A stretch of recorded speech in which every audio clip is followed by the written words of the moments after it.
오늘의 주요 뉴스입니다. 참정권 침해를 규탄하는 시위가 전국 그리고 대학가로 확산되고 있습니다. 현장 연결해 보겠습니다. 자, 이렇게 확산이 되는 이유, 투표용지가 부족해 선거 당시 투표가 중단됐던 투표소가 전국 곳곳에서 추가로 발견되고 있기 때문입니다. 어떻게 이런 일이 벌어졌는지 취재했습니다. 국민의힘 노선을 두고 선거에서 생환한 오세훈 서울시장이 목소리를 내기 시작했습니다. 국민의힘 상황 준비했습니다. 뉴스에 시작합니다. 저는 동정민입니다. 투표용지 부족 사태에 항의하는 시위 현장 차례로 연결해 볼 겁니다. 이 서울 송파구 개표소를 넘어 전국으로 확대되고 있습니다. 선관위 규탄 시국 선언과 성명도 이어지고 있는데요. 자, 먼저 허준원 기자가 부산 선관위 앞에 나가 있습니다. 허 기자, 뒤에 시민들이 보이는군요. 네, 제가 나와 있는 부산시 선거관리위원회 앞에서는 오후 들어 수백여 명의 사람들이 모여들었습니다. 선관위의 부실한 선거관리를 규탄하는 집회가 열리고 있는 건데요. 참정권 침해를 성토하는 피켓을 들고 재선거를 촉구하는 구호를 외치는 모습도 볼 수 있습니다. 부산의 경우 이번 선거에서 9개 투표소에 투표용지가 추가 송부된 것으로 드러났습니다. 실제 부산 북구의 한 투표소에서 투표가 15분 정도 지연되는 등 부실한 선거관리를 둘러싼 논란이 확산되는 모양새입니다. 이 밖에 울산과 대구, 경남, 창원 등에서도 집회가 열리는 등 선관위 규탄 집회가 전국으로 확산되는 모습입니다. 헌법에 보장된 기본권인 참정권이 침해된 사건이라고 강하게 성토하고 있습니다. 각계의 시국 선언과 성명도 잇따르고 있습니다. 광주 지역 시민단체 협의회는 총체적인 무능과 안일한 대처로 국민의 투표권을 박탈한 선관위를 규탄한다며 진상규명과 관련자 처벌을 주장했습니다. 충북과 제주 지역 시민단체 등도 선거제도에 대한 국민적 신뢰가 크게 흔들리고 있다며 철저한 진상규명을 요구했습니다. 피해를 입은 유권자들에게 책임 있는 사과와 납득할 수 있는 후속 조치를 마련해야 한다고도 강조했습니다. 지금까지 부산시 선거관리위원회 앞에서 전해드렸습니다. 2030 세대들의 분노가 원동력이 된 이번 시위, 대학가로도 번지고 있습니다. 서울대, 고려대, 연세대 등 16개 대학 총학생회가 내일 시국 선언을 예고하고 나섰습니다. 자, 홍재희 기자 연결돼 있습니다. 홍 기자, 어느 대학에 나가 있습니까? 네, 저는 지금 연세대 총학생회가 시국 선언을 예고한 연세대 학생회관 앞에 나와 있습니다. 시국선언을 하루 앞두고 이곳 게시판에는 대자보들이 곳곳에 붙어 있는데요. 개인이 붙인 민주주의가 흔들리는 순간이라는 대자보부터 이곳을 보시면요. 선관위를 강력히 규탄한다는 대자보도 보입니다. 오늘 이곳 학생들은 투표지 모양의 쪽지에 의견을 적어 투표함에 넣는 방식으로 선거관리 부실을 비판했습니다. 모든 국민의 참정권을 보장해야 한다고 작성했습니다. 한 사람만 보장되지 못하더라도 이런 시위 행동을 참여해야 된다고 생각합니다. 저는 민주주의의 꽃은 선거입니다. 꽃이 지지 않도록 지켜주세요라고 적었습니다. 전남대 총학생회도 학생총회를 열어 참정권 침해 사태에 대한 경고와 선관위 비판에 나섰는데요. 전남대를 포함해 서울대, 고려대, 연세대 등 16개 대학은 내일 오후 6시 각 캠퍼스에서 시국 선언을 하고 이번 사태 관련 진상조사와 책임자 처벌, 선관위 개혁 등을 촉구한다는 계획입니다. 지금까지 연세대에서 전해드렸습니다. 네, 시민들이 닷새째 재선거를 외치고 있는 서울 올림픽공원 개표소도 가보겠습니다. 농성이 길어질 것에 대비해 의료팀과 냉방버스도 대기를 시켰다는데요. 자, 현장에 홍남 기자 나가 있거든요. 자, 홍 기자, 보통 이 퇴근 시간이 되면 사람이 더 몰리더군요. 네, 일몰 시간이 가까워지면서 이곳 서울올림픽공원 송파구 개표소에는 인파들이 점점 몰리고 있습니다. 오늘도 직장이나 학교를 마치고 합류하는 청년들의 발걸음이 이어지고 있는데요. 어제도 한낮에는 줄어들었던 투표소 봉쇄 농성 참여 인파는 해가 지고 어두워지자 10,000명 수준까지 늘었습니다. 개표소 봉쇄 농성 닷새째인 오늘 참여자들은 시위 장기화에 대비하는 모습이었는데요. 자체적으로 의료팀을 꾸려 의약품을 나눠주기도 하고 한낮 땡볕에 더위를 식힐 수 있게 냉방 버스도 배치를 했습니다. 시위 참여자 일부에 대해 진보단체 소속 아니냐고 의심하며 한때 실랑이가 벌어지기도 했는데요. 핸드볼과 펜싱, 당구 등 경기단체 관계자들이 개표소 내 사무실에 있는 노트북과 서류 등을 반출하겠다고 예고하고 있어 이를 제지하는 시위대와의 마찰 가능성도 있습니다. 오늘 경찰은 통행 방해나 소지품 수색이 이뤄져 시위 현장에 인력을 추가 배치했다며 불법 행위에 대해 엄정 조치하겠다고 경고했습니다. 지금까지 서울올림픽공원 개표소에서 전해드렸습니다. 이 투표용지 부족 사태에 분노를 키우는 건 바로 선관위의 주먹구구식 대응입니다. 투표용지 부족도 황당한데 현황조차 제대로 파악을 못하고 있습니다. 이게 선거 당시 투표용지가 부족했던 곳 전국 91곳으로 늘어났습니다. 이 처음엔 14곳이라더니 점점 늘어나고 있습니다. 서창우 기자입니다. 선관위가 파악한 것만 14개소에 이르는데요. 현재까지 송파구 14개를 포함하여 50개소로 파악되었습니다. 중앙선관위가 발표해온 투표용지 부족 투표소 숫자입니다. 선거 다음 날 서울 송파와 강남 등 서울 14곳에서 투표용지가 부족했다고 했던 선관위. 이틀 뒤에는 인천과 대구 등 50곳으로 불었습니다. 어젯밤 선관위는 전국 91곳 투표소에서 투표용지가 부족했다고 발표했습니다. 충북 단양과 정북 익산과 전남 순천 등 10개 시도에서 투표용지 부족 사태가 있었던 게 뒤늦게 밝혀진 겁니다. 처음 발표에는 누락됐던 서울 양천구의 한 투표소에 가봤습니다. 전체 선거인 수에 비해서 시간이 다 돼가는데 이제 용지가 아무래도 모자라지 않을까 해서 저희는 미리 받아놨죠. 발표 숫자가 왜 자꾸 바뀌는지 묻자 선관위 관계자는 전수조사 과정에서 현장 투표록이 확인됐다며 진상 규명 과정에서 추가로 더 늘어날 수 있다고 했습니다. 이런 식으로 이렇게 당선이 돼서 그냥 흐지부지한 상태로 나라 국정이 운영이 되면 이게 과연 제대로 운영이 될까? 채널A 뉴스 서창우입니다. 자, 심지어 이 투표용지가 다 떨어져서 투표가 잠시라도 중단이 됐던 투표소 더 있었습니다. 26곳까지 늘어났는데 서울, 인천뿐 아니라 경기, 대구, 부산도 용지가 부족해서 유권자들이 기다렸다고 합니다. 백승현 기자입니다. 지난 3일 경기 김포시 풍무동 제12투표소로 활용됐던 다목적 체육관입니다. 경기 선관위에 따르면 이 투표소도 선거 마감 20분 전인 오후 5시 40분쯤 투표용지가 동났습니다. 주민 30여 명이 투표용지를 기다리느라 길게는 50분을 대기해야 했습니다. 그런데 이 사실 투표 닷새 만인 어젯밤에야 알려졌습니다.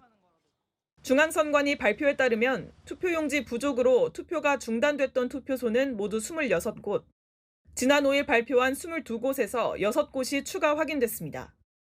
서울 송파구에서 3곳이 추가로 발견됐고 부산과 대구, 경기도 뒤늦게 투표 중단이 확인됐습니다.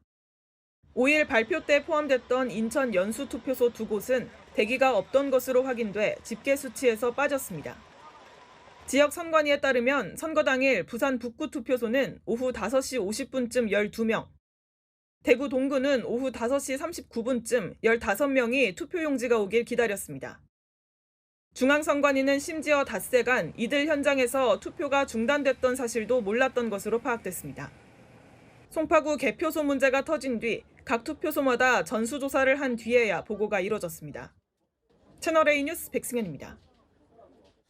전국적으로 이 투표용지 부족 사태가 있었다는 게 드러나면서 이 지역 선관위들 뒤늦게 줄줄이 사과문을 내고 있습니다.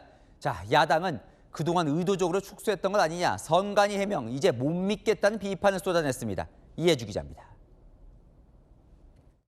어젯밤 8시 37분, 어젯밤 8시 51분, 오늘 아침 8시 50분 대구와 경기, 부산 지역 선관위가 각각 홈페이지를 통해 사과문을 냈습니다. 어제 저녁 중앙선관위가 투표용지가 부족했던 지역으로 추가 발표하자 해당 선관위들이 뒤늦은 사과에 나선 겁니다. 부산 선관위는 선거 당시 화명 1동 투표소의 대기 사태를 이제서야 설명하며 사과했고, 경기 지역 선관위는 자료 전수 확인 과정에서 현황 파악이 늦어졌다는 변명을 내놓았습니다. 지역 선관위 관계자는 투표 현장에서 실시간으로 보고가 되지 않아 알기 힘든 부분이 있었다고 해명했습니다. 국민의힘은 선관위 발표를 믿기 힘든 지경에 이르렀다고 비판했습니다. 자고 일어나면 숫자가 늘어나고 있습니다. 이제 140곳이라는 선관위의 말조차 믿을 수 없는 상황이 돼버렸습니다. 나경원 의원은 선관위의 신뢰는 파산을 넘어 상장 폐지 수준이라고 비판했습니다. 조용술 대변인은 초동 발표에 허위와 축소가 있었다며 위법 운영 논란을 최소화하려는 꼼수가 작동한 것 아니냐고 지적했습니다. 채널A 뉴스 이혜주입니다. 자, 이런 선관위에 대한 수사도 본격화되고 있습니다. 경찰은 투표용지 부족 사태가 벌어진 그 투표소 내부 CCTV 확보에 나섰고 선관위 관계자들에게 출석을 통보했습니다. 송진섭 기자의 단독 보도입니다. 경찰의 출석 요구를 받은 대상은 서울 송파구와 광진구, 강남구 선거관리위원회 등입니다.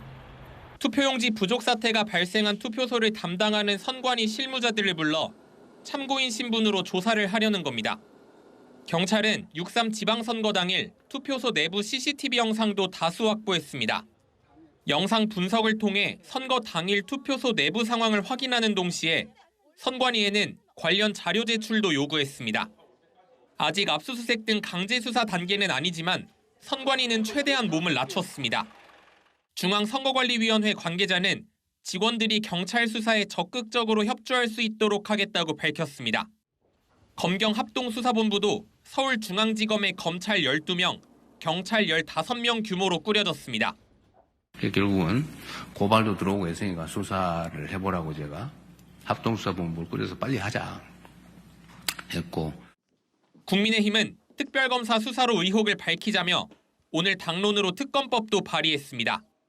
서울 동부지법은 김정철 개혁신당 서울시장 후보가 신청한 투표용지 보관 상자와 투표소 촬영 CCTV 등에 대한 증거 보존을 받아줬습니다.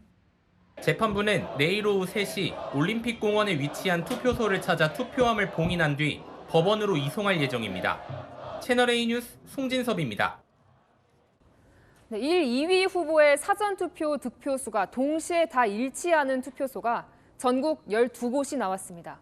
국민의힘 장동혁 대표는 5억 9천만 분의 1의 확률이라고 하는데 선관위는 우연이라며 직접 손으로 작성한 당시 개표 상황표도 공개했습니다. 손인혜 기자가 보도합니다. 인천 연수구 송도 1동과 2동 관내 사전투표소 투표 결과입니다. 박찬대 민주당 후보 3,030표, 유정복 국민의힘 후보 1,440표, 득표수가 같습니다. 광주 전남 10개 지역 관내 사전투표소에서도 민영배 민주당, 이정영 국민의힘 후보가 같은 득표수를 기록했습니다. 유정복 후보와 박찬대 후보의 득표수가 완전히 일치할 확률이 5억 9천만 분의 1입니다. 5억 9천만 분의 1을 6번 곱해야 하는 확률입니다. 일각에서 사전투표 조작 논란이 일자 선관위는 우연의 결과라는 입장문을 내놨습니다. 각 개표 상황표까지 공개하며 수작업으로도 일일이 확인해 부정개표나 조작이 개입할 틈이 없다고 반박했습니다. 두 후보 득표수만 같을 뿐 무효표나 다른 후보 득표율은 다 다르다고 설명했습니다. 선관위 관계자는 로또가 된 걸 해명하라고 하면 어떻게 해명하나라고 반문했습니다. 앞서 민경욱 전 의원은 2020년 총선에서 서울, 경기, 인천의 양당 후보 사전득표 비율이 모두 63대 36이란 이유 등으로 선거 무효 소송을 제기했으나 대법원은 투표 재검표 등을 진행한 끝에 신빙성이 없다며 기각했습니다. 채널A 뉴스 손인입니다. 네, 선거관리위원회 직원들의 가장 중요한 업무는 선거 관리겠죠. 그런데 선거철만 되면 휴직이 늘고 또 직원을 뽑습니다. 여론의 문매를 맞고 이번 선거 전 불필요한 휴직 자제하라는 지침까지 내렸다는데 선거가 있는 올해 휴직자는 181명으로 늘었습니다. 정성원 기자입니다. 181명. 지방선거 한 달 전인 지난달 선관위 휴직자 수입니다. 지난해 말 148명이던 휴직자는 한 달 뒤 164명, 지난달 181명으로 5개월 사이 22% 늘었습니다. 이번 지방선거 전 선거철 휴직을 자제하라고 중앙선관위가 지침도 내렸지만 소용이 없었습니다. 휴직자 중엔 구시군 선거 실무를 총괄하는 4급도 3명이나 포함됐습니다. 일반 질병, 육아휴직, 해외 동반휴직 등이 휴직 사유였습니다. 선거철마다 휴직이 늘어나는 건 선관위 고질병입니다. 4년 전 속구리 투표 논란이 있었던 대선부터 지방선거 때까지 3개월 동안 바짝 늘었던 휴직자는 선거 후 줄었고 2024년 총선 때도 지난해 조기 대선 국면에서도 선거 직전 휴직자가 늘었다가 선거가 끝나면 다시 줄었습니다. 전직 선관위 관계자는 선거가 있는 해에는 반년 이상 바쁜데 일 힘들다고 휴직하는 행태가 수년간 이어지고 있으니 문제라고 꼬집었습니다. 채널A 뉴스 정성원입니다. 장동혁 국민의힘 대표는 오늘도 전국적으로 재선거를 실시해야 한다며 특별법 발의까지 언급했습니다. 사전투표 폐지도 언급하고요. 오세훈 서울시장 전면 재선거는 어렵다고 선을 그었습니다. 이현지 기자입니다. 장동혁 국민의힘 대표 오늘 기자회견을 열고 투표용지 부족 사태와 관련해 지방선거를 사실상 다시 실시해야 한다고 주장했습니다. 재선거 실시를 위한 특별법을 발의할 수 있도록 신속하게 당내 논의를 진행하겠습니다. 당선된 오세훈 서울시장의 사퇴를 압박하는 거냐는 질문이 이어졌습니다. 특정 후보에 대한 사퇴 압박이냐고 묻는 것은 저는 온당치 않다고 생각합니다. 유불리를 따지지 않고 우리부터 원칙을 이야기하고 오 시장은 전국 재선거 주장은 장 대표 개인의 정치적 구호라며 선을 그었습니다. 당의 총의를 언제 모은 적이 있나요? 그렇죠. 네. 본인이 대표로서 그냥 하는 얘기니까 네. 뭐 그거는 구호로서 네. 기능한다고 보면 될 것이고요. 네. 후보 간 격차가 6만 표 이상 벌어졌다며 투표용지 부족 사태가 당락에 영향을 미치기 어려운 구조라고 설명했습니다. 당락을 바꿀 정도가 아니면 재선거 실시는 어렵다는 겁니다. 다만 수백 표 차이로 승부가 갈린 시의원, 구의원 선거 재선거 가능성은 있다고 했습니다. 장동혁 대표는 사전투표제가 투표용지 부족 사태의 원인이 됐다며 사전투표제 폐지도 꺼내들었습니다. 그러자 이준석 개혁신당 대표는 오늘부로 국민의힘은 황교안 전 총리의 자유와 혁신과의 일체화를 선언했다며 투표할 기회를 줄이자고 하는 건 적반하장이라고 비판했습니다. 채널A 뉴스 이현지입니다. 네, 한은 기자, 정치부 남영주 기자 나왔습니다. 자, 선관위요? 해도 좀 너무한 것 같습니다. 네, 전직 선관위원과 선관위원장한테 물어보니까요. 이분들도 있을 수 없는 일이다. 살다 처음 본다는 반응부터 튀어나왔습니다. 자, 그럼 그때는 없었던 일이에요? 대체 뭐가 문제인 거예요? 그야말로 총체적 난국인데요. 빈대 잡으려다 초가 삼간 다 태워먹은 격입니다. 투표용지를 적게 찍기 시작한 게 부정선거 논란 신경 쓰면서부터라고 합니다. 혹시 남는 용지가 반출되면 오해를 받을 수 있으니 딱 맞게만 찍자고 해서요. 과거엔 80%를 인쇄했는데 작년 대선은 60%, 이번 지방선거는 50%까지 줄인 건데요. 정작 가장 중요한 투표를 못하게 된 희한한 상황이 발생한 거죠. 이 투표용지 부족한 것도 황당한데 오늘 보십시오. 그런 투표소가 몇 곳이나 되는지도 파악을 못해요. 계속 늘어나요, 지금. 네, 아직도 오락가락하고 있는 상황입니다. 보고체계는 이렇습니다. 투표소에서 구시군 선관위, 시도 선관위에서 또 중앙 선관위로 올라가는데요. 일단 투표용지 부족은 보고 대상조차도 아니었습니다. 1시간 단위로 투표자 수와 투표율 정도만 보고한다고 하는데요. 그러다 보니 선거 당일 서울시 선관위는 오전에 송파구 선관위 보고를 받고도 중앙 선관위에 보고를 안 했습니다. 중앙선관위는 오후 늦게 민원 전화를 받고서야 부족 사태를 인지했습니다. 아니 그래도 사고가 터지고 나면 그때는 파악을 해야죠. 눈만 뜨면 선관위 발표가 바뀌어요. 네, 맞습니다. 아직도 오락가락하고 있습니다. 6월 3일 투표용지 부족 사태가 발생했죠. 이틀 뒤인 5일 전수조사 결과라고 발표를 했는데 어젯밤엔 또 늘었습니다. 왜 그런 거예요, 그러니까? 네, 보고 체계가 아직도 좀 주먹구구 시기이기 때문입니다. 중앙선관위가 지역선관위를 통해서 파악을 하고는 있는데요. 투표소 현장 상황이 제대로 보고가 안 됐던 겁니다. 저희가 뒤늦게 투표용지 부족이 드러난 이 부산선관위 취재를 해봤더니요. 부산선관위가 언제 알았는지 물어봤는데 투표소에 물어봐야 한다는 답이 돌아왔습니다. 그러다 보니 야당은 보고를 안 한 게 아니라 문제가 될까 봐 뭉갠 것 아니냐 하는 의혹도 제기하고 있습니다. 선관위 직원들조차도요. 추가 조사를 하면 투표용지가 부족했던 곳 더 나올 수도 있다고 말하고 있습니다. 자, 이건 총체적 난국인데 이 상황에서 좀 무렴차다는 비판도 나와요. 네, 여러분들도 기억을 하실 겁니다. 선관위가 가족들을 채용시켜서 문매를 맞았었죠. 그때 함께 논란이 됐던 게 왜 선거 때마다 휴직자가 늘어나냐였습니다. 그래서 이번 지방선거 전에 선관위는 불필요한 휴직은 자제하라라는 공문까지 내려보냈지만 이번에도 지난달 기준 181명이 휴직했습니다. 그런데요, 선관위가 국회에 제출한 자료를 보면 또 더 기가 막힙니다. 이번 사태의 원인을 물으니 선거철에 만성적인 인력 부족을 그 원인 중 하나로 꼽았거든요. 이런 상황에서 내일 진상규명위원회가 출범을 하죠. 과연 셀프 진상조사와 셀프 개혁, 납득할 국민이 있을지는 모르겠습니다. 참, 네, 한숨이 나옵니다. 한희 기자, 남영주 기자였습니다.